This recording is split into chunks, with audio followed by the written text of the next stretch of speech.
Welcome to the D-Shift podcast, where we provide inspiration, motivation, and education to help you transition from the challenges of divorce to discover the freedom and ability to live life on your own terms.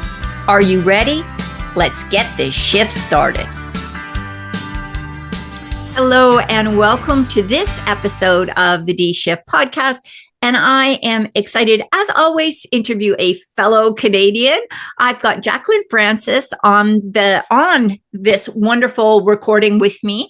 And Jacqueline really offers something that I think is so important for people post-divorce, or if you're feeling stuck at any point in time in life, or if you just feel you're not right where you need to be. I think that's you're sensing something's a little bit off and you want to move forward. So Jacqueline is a transformational coach, and she really helps people experience inner freedom and allow success, clarity, and fulfillment to flow naturally. And I just love that. Her work includes various different modalities and ways of helping people come into this awareness. She does subconscious reprogramming, emotional mastery, and really enhanced personal development to help you lead lives from alignment rather than from external things that you think you're supposed to be doing. So, Jacqueline, welcome. Hi, that was such a beautiful intro. I love it. Well, thank you. And I love what you do. And I think it's so easy in divorce to just, put our heads down and just try to power through it. And we don't really spend much time on ourselves. And quite often, I find there's a lot of healing that has to happen after divorce before we can start moving forward again. So before we get into all the good stuff, tell us a little bit about yourself, Jacqueline, and why this became your area of focus. Yeah, thank you. Inner freedom. I've been through the journey where it feels really hard and stressful. You're carrying a lot within. And I think as women as well, we carry so much. You never want to burden anyone. You have that responsibility of, I can do it. I don't need to ask for help. And at some point, for me, there was a door where I couldn't walk through. It just felt too difficult. And as I found a way to shift out of the negative state of mind, because I knew I was going there. I got into a car accident in 2019, and I had to find a way to get out of the mental stress that it was causing me. Everything changed in my life in 2020. Personal development showed up, and I started to learn the power of the subconscious mind. And when I started to understand that we can create a different life, if we can take responsibility for the things that have happened to us, we don't need to stay in those old stories. My life changed, and as a result, I felt it was my duty and responsibility to help other people see how they can shift their lives. Yeah, and that is such a powerful testament to how quickly something in life can happen. And it doesn't have to be maybe this, like, people might say, well, okay, lots of people have been in a car accident, or lots of people have gone through a divorce, or lots of people have lost their job, or whatever it may be. It doesn't matter what everybody else experienced. It's what you experience is all that matters. And I do hear this a lot. And I hear women say this in particular. Jacqueline, tell me if this sounds familiar. Well, yeah, I went through a divorce, but at least there wasn't any abuse involved. And, we've got a fair amount of money, so I really don't have anything to complain about. And that frustrates me a little bit because, we don't want you complaining about it, but it's still important to acknowledge that that's creating an obstacle or a block in your life. Exactly. And women don't take time to sit with that for a moment. It's so easy to just bypass it because sometimes we don't want to face it. Yeah. We don't want to face our inner truth because that would have to mean looking at things where we needed to take responsibility and we don't want to. Right. And I think the other thing too is, and I know there are some men that have these responsibilities as well, and I'm sure that they deal with these, but I do think a lot of times women, we're seen as, and I've said this many times, we're seen as the people that are supposed to hold everything together. We are supposed to be open to service for everyone. Like, whatever you need, ask me, I'll help you. If I say no, then I'm a word that I'm not going to say on here. today.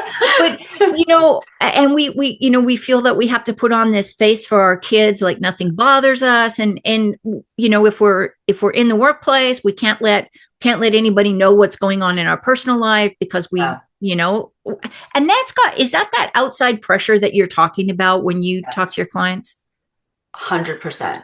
There's so much that we feel we need to carry, Yeah. but then who do we allow ourselves to go to and have that release? So if it's day in, day out, and you've learned a lot of holding on to these emotions, these feelings from childhood. So if we've been carrying this throughout our entire lives and then we go through something like a divorce or a breakup with somebody significant, it's more of that emotional impact now that we have to carry. If there's children involved, right? Like you just said, holding up that face, putting on that mask, and not allowing ourselves to really feel through what we need to. Yeah. So you have a really unique approach to this. And I love this term. So I'm just going to use it. It's not mine. It's Jacqueline's. It is inner freedom before outer success. Can you share a little bit about what that means in the big picture of life?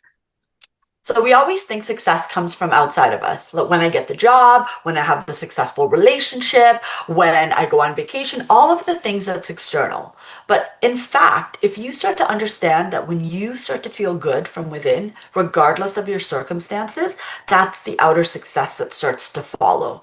You can look at your life and say, wow, I'm so blessed. Even though I went through this situation or that situation, I am 100% grateful, because even though the challenging experiences were challenging, it's still something to be grateful for because you grew through it. You're not the same person you were coming out of it as you were going into it.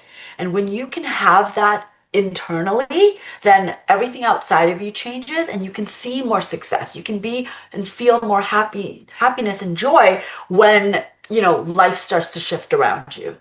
And I think the other thing is don't let somebody else tell you what success looks like. Yeah. Yeah, that's huge. We're in a society where everybody tells us what success looks like based on their experiences, based on how they were brought up. But I think we are all living a complete different life. We all experience life in a different way. Our perspective, no one's perspective is the same. Me and you could be looking at the same picture, the same movie, and have complete different feelings and ideas towards it. Yeah. It's important, I think, to understand yourself and know what success, what happiness, what joy is for you based on your definition. Yes, so powerful, because you're right. I see so many people who are, everybody looking on would go, "Oh my gosh, they are so accomplished. They have so much." And they still feel like, "Well, I haven't got exactly where I need to be yet." And that doesn't mean you shouldn't have goals, but it does mean that if you should, like you say, you should feel good about who you are, and you should be able to celebrate your accomplishments. That's the other thing. So many women don't like to celebrate their accomplishments, and it feels boastful. It feels wrong. So a good example, I do quite a bit of masterminds, with different organizations and groups, right? And every now and then somebody will get up there and say something like, "Oh, I made 7 figures last year." And then all the other women in the room go, "What does she think she's doing?" Like, wow. "Oh yeah, I bet." You know what I mean? Don't you that feel kind that? of like, yeah, exactly. And instead of, I think, women need to take a step back and be like, that can also be available for you too. You don't have to look at somebody else's success and feel that's a bit of like, what can I say? That's a challenge for you, or like, why are they standing up and saying that?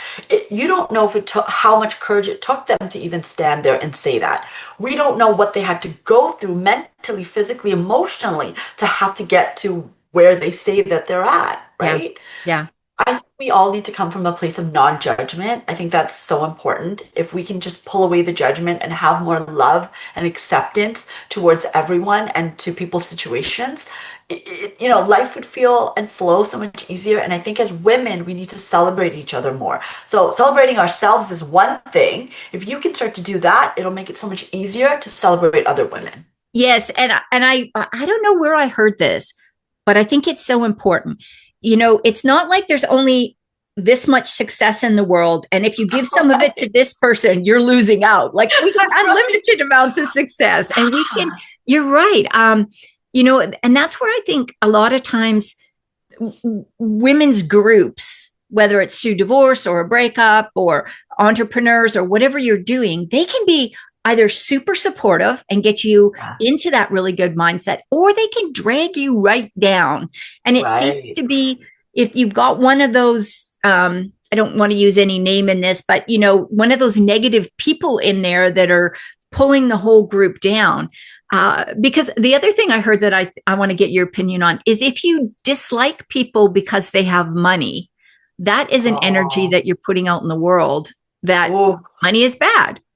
Yeah, exactly. You're coming from limitation and lack, right? So going back to your example, if you think success is only, based on a small amount, and if you give it and share it with other people, there's going to be not enough for you. It's a scarcity mindset. Yeah. Right? And if you're holding a scarcity mindset, where did it come from? Because you weren't born with it. It was your experiences that showed you that this is what life is like. Right. And so when you're in these groups and you're around people that have this sort of scarcity mindset, you need to recognize and say, is that true for me? Do I need to be surrounded by somebody that doesn't make me feel good? Yeah. And be okay with having to set boundaries, because I think as women too, we don't know how to set boundaries. And then you will allow this group to consume your energy, and you don't feel good. You feel drained. Yeah. At the end of it all, right? Yeah. So again, it comes back to knowing yourself, knowing that it's okay to say no. People pleasing is another thing that I think women also, we can add to this subject, because it goes along with the scarcity mindset. If you're continuing to people please, you're not setting boundaries. So you don't feel good, you feel depleted, instead of getting in rooms where women are uplifting you and you're like, wait, I feel really good after that conversation. I feel really good meeting Marnie. She's amazing, right? She shifted my perspective. And then just following more of how you feel as you feel more joy. Oh, yes. And even in the worst times in life. So, and I'm talking grief, I'm talking loss, death of family and friends and loved ones, and, all the challenges that people go through on a daily basis.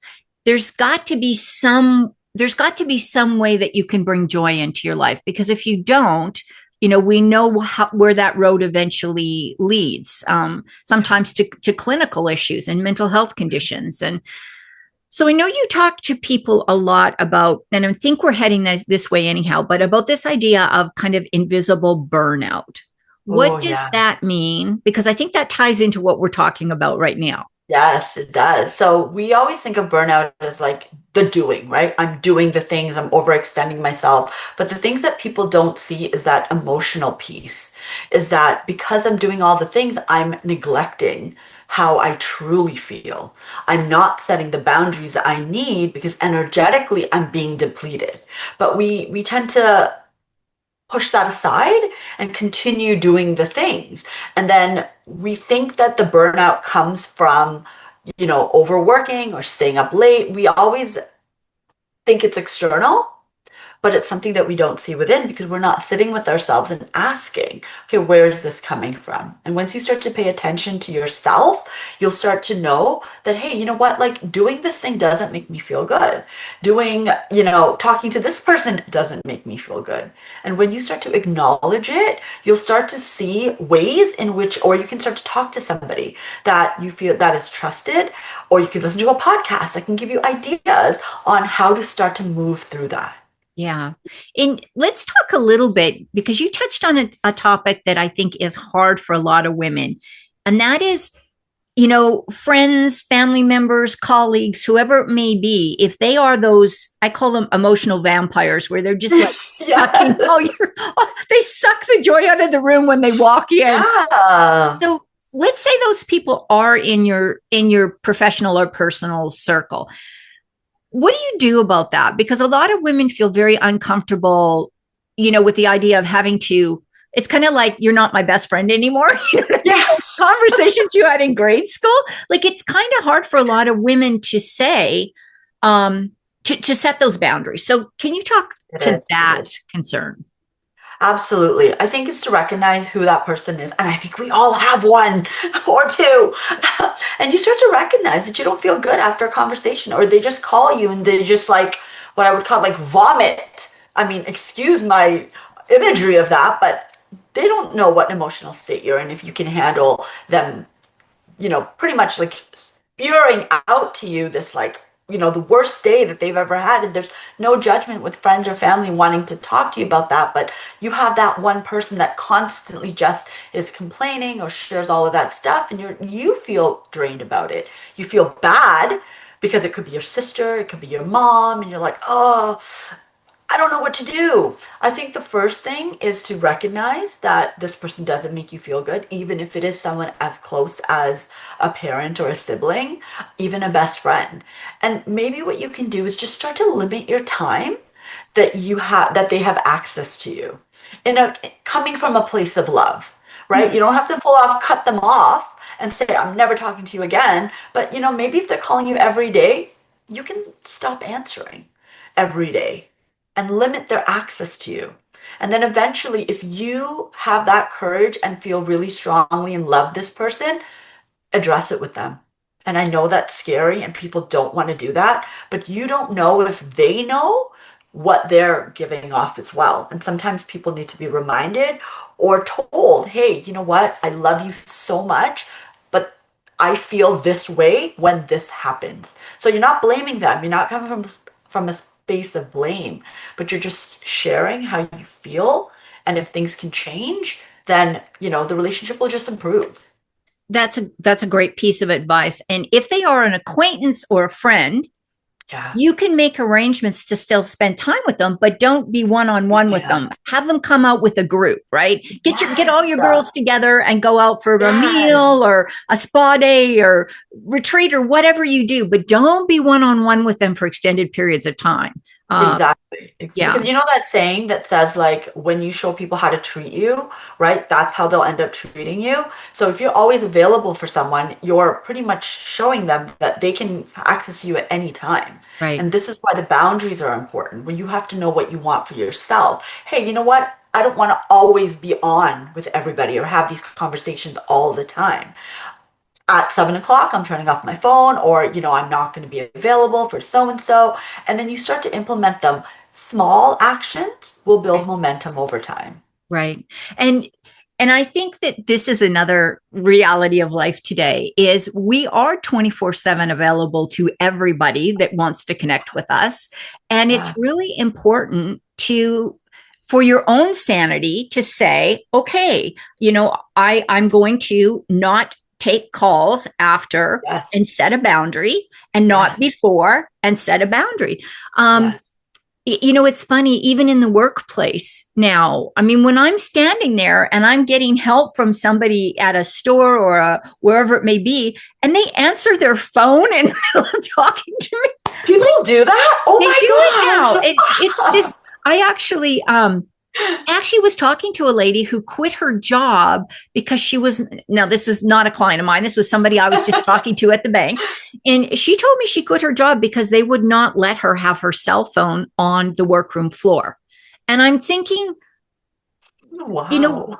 there was a time when this wasn't even thought about, and people are quitting their jobs over this kind of stuff. So yeah, Wow. to me, that's a little like it's different if your child has a health issue or there's some emergency situation. I'm not talking about that. I'm just talking about picking up your phone to chit chat or check your Facebook Yeah. when you want to.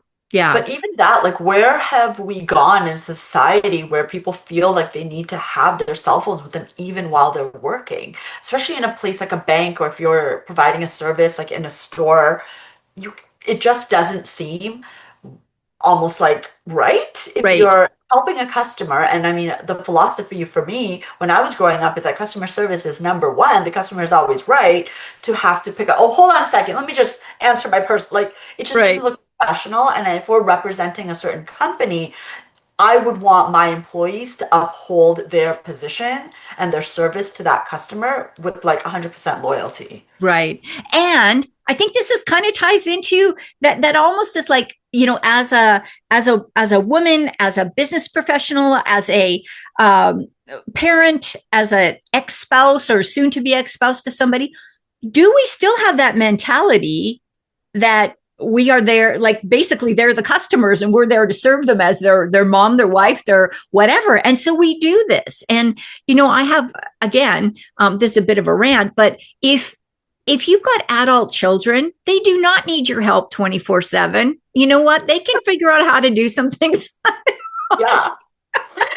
But again, it's like, as women, we're just taught, it's ingrained to us. Yeah. Like, you just got to serve. So we don't know. Like, nobody teaches. My mom didn't teach me how to set boundaries. It Right. was always this just give, like, do everything for everyone else. But now I'm like, wait a second, no. How can I do everything for everyone else and then not do for myself? I Right. can't, like that saying, you can't pour from an empty cup.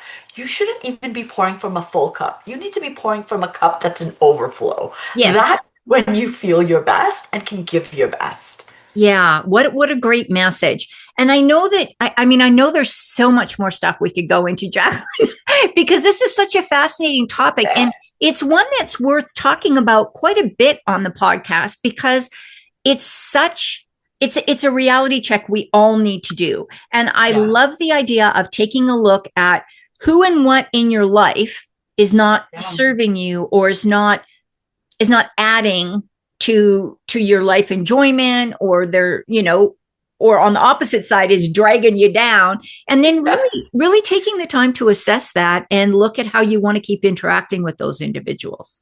If you can do a personal audit, we're recommended to go through our phones and get rid of old contacts, go through our closet. I mean, don't we spring clean, right?